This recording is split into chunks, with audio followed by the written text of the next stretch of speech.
ನಮಸ್ಕಾರ ರೀ ಎಲ್ಲರಿಗೂ. ಹೆಂಗದಿರಿ? ಆರಾಮದಿರಿ ಅಂದ್ಕೊಂಡಿದ್ದೀರಿ. ನಾವು ಕೂಡ ಆರಾಮಿದ್ದೀವಿ. ಹಾಗಾಗಿ ಈ ಜೋಳದ ರೊಟ್ಟಿ ರೆಸಿಪಿನ ಹೆಂಗೆ ಮಾಡೋದು ಅಂತ ಹೇಳಿ ನಿಮಗೆ ತೋರಿಸ್ಕೊಡತ್ತೇನೆ ರೀ. ನಿಮಗೂ ಇಷ್ಟ ಆದ್ರೆ ಖಂಡಿತವಾಗ್ಲೂ ಟ್ರೈ ಮಾಡೋದು ಮರಿಬೇಡ್ರಿ. ಜೋಳದ ರೊಟ್ಟಿ ಮಾಡೋದು ಅಗ್ರಿ ಹಗರ್ ನೋಡ್ರಿ.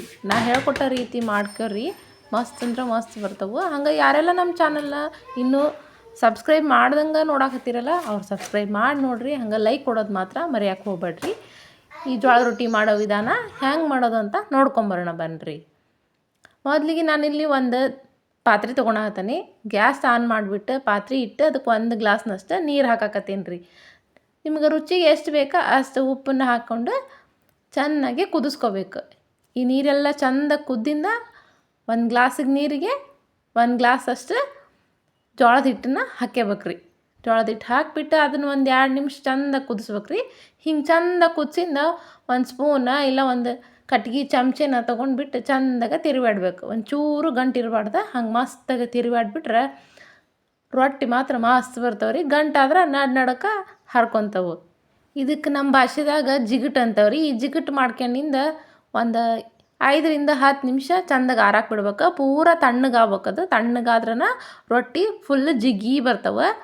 ಎಷ್ಟು ಉದ್ದಿದ್ರೂ ಹರಿಯಂಗಿಲ್ಲ. ಹಾಗಾಗಿ ಪೂರ ತಣ್ಣಗಾಗೈತ್ರಿ. ಈಗ ತಣ್ಣಗಾಗಿಂದ ಇದಕ್ಕೆ ಮ್ಯಾಗ ಎಷ್ಟು ಹಿಟ್ಟು ಬೇಕಷ್ಟು ಅನಿಸುತ್ತೆ ನೋಡ್ಕೊಂಡು ಸ್ವಲ್ಪ ಒಣ ಹಿಟ್ಟನ್ನು ಹಾಕ್ಯಂಡು ಚೆಂದಾಗ ನಾದ್ಕೋಬೇಕು. ಜಾಸ್ತಿ ಹಿಟ್ಟನ್ನು ಹಾಕ್ಯಬಾರ್ದು. ಜಾಸ್ತಿ ಒಣ ಹಿಟ್ಟು ಹಾಕ್ಯಂಬಿಟ್ರೆ ರೊಟ್ಟಿ ಪೂರ ಎಟ್ಟಿ ಬರ್ತಾವೆ ರೀ.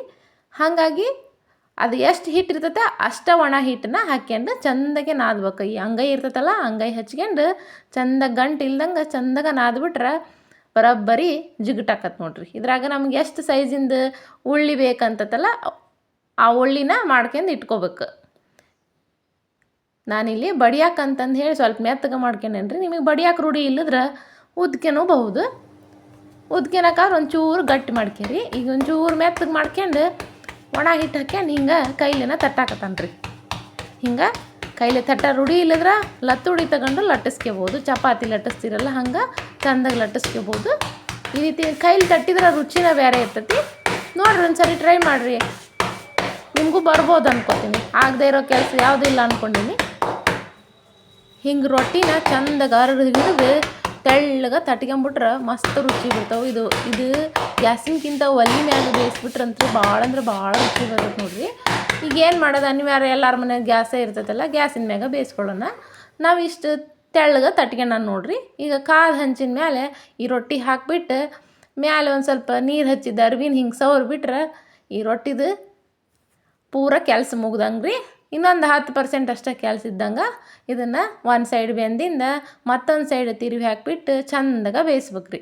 ನೋಡಿ ನೀವು ಎಷ್ಟು ಪ್ರೆಸ್ ಮಾಡಿ ಬೇಯಿಸ್ತಿರಲ್ಲ ಹಂಗೆ ಉಬ್ಕೆ ಅಂತ ಬರ್ತೈತಿ. ಚೆಂದಾಗ ಬೇಯ್ತವೆ, ಅಷ್ಟು ಸ್ಮೂತ್ ಬರ್ತವೆ.